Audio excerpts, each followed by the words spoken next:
Hey YouTube, it's the farmer here. Um, I think some of you might notice that I had to change my name. I think I had my first and last name in the my description.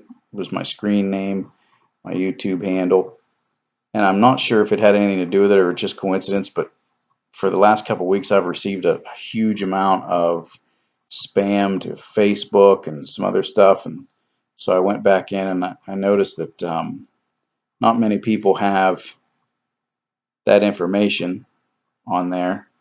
So since everybody else had these cool nicknames, I decided to try to make one up too, and that's the best I could come up with in short notice.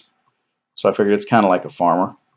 So you got your soil and you have your seed, and so you plant the seed in here, put a little sun to it,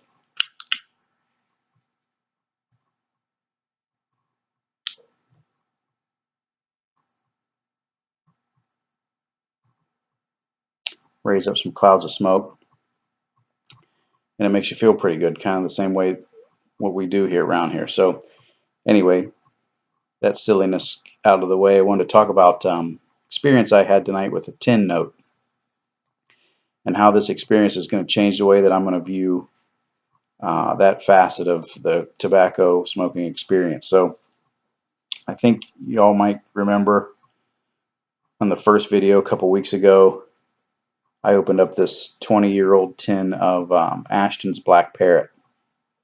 Some of you commented that you hadn't heard of it before, and neither have I. That's why we wanted to do the video on it. And right when we opened the tin, this is a Virginia and Perique blend. It was really dry, and it had that ketchupy smell that people talk about, that I hadn't really equated that kind of smell to ketchup until I'd heard that a few times on the YouTube. And sure enough, this had it, and it was really prominent. It was so prominent and so strong and heavy that my den down here smelled like that for quite a while after we opened this tin.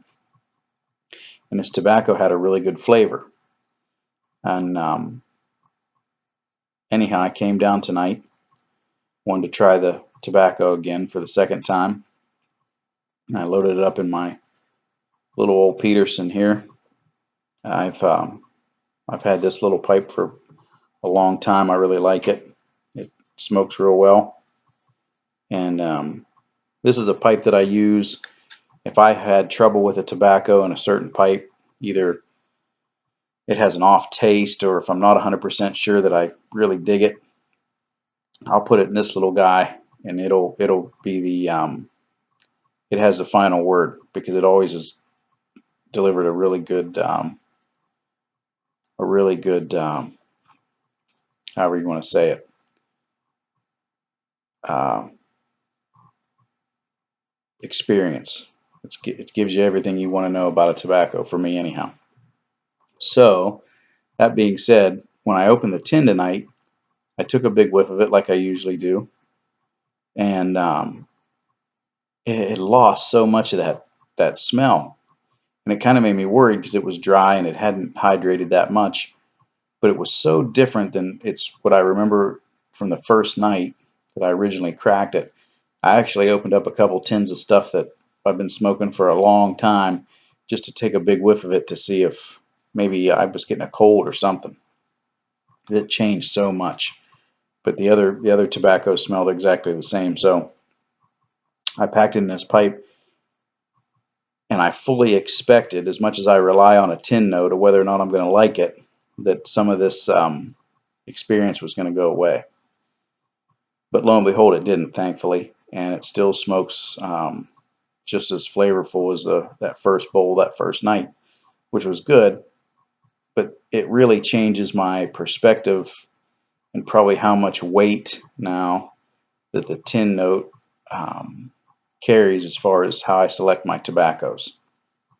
So that being said, I hope, well, I'm sure that in my travels, giving a tin a big whiff before I before I decided whether I was going to really enjoy it or not. I may have missed out on some things, so I'm going to change the way I think about that. And that part of the scale is going to have a little different weight to it as far as what I think about that tin note. So just wanted to share that little experience about that. It was such a big difference. I just thought I had to get on here and give you guys a quick little 6-7 minute video about that, and that's all. So if anybody out there would like to have a little bit of a sample of this 100-gram tin, there's still a ton left. Not that it would ever go to waste, but it's something I'll continue to smoke, of course, until it's gone. But it is a 100-gram tin, and it takes me a little while to get through those. So anybody out there wants a couple bowls worth of it, drop me a quick note, and I'll get together when I can and get you some out. So happy smoking, everybody. Have a great evening, and we'll talk to you soon. Bye.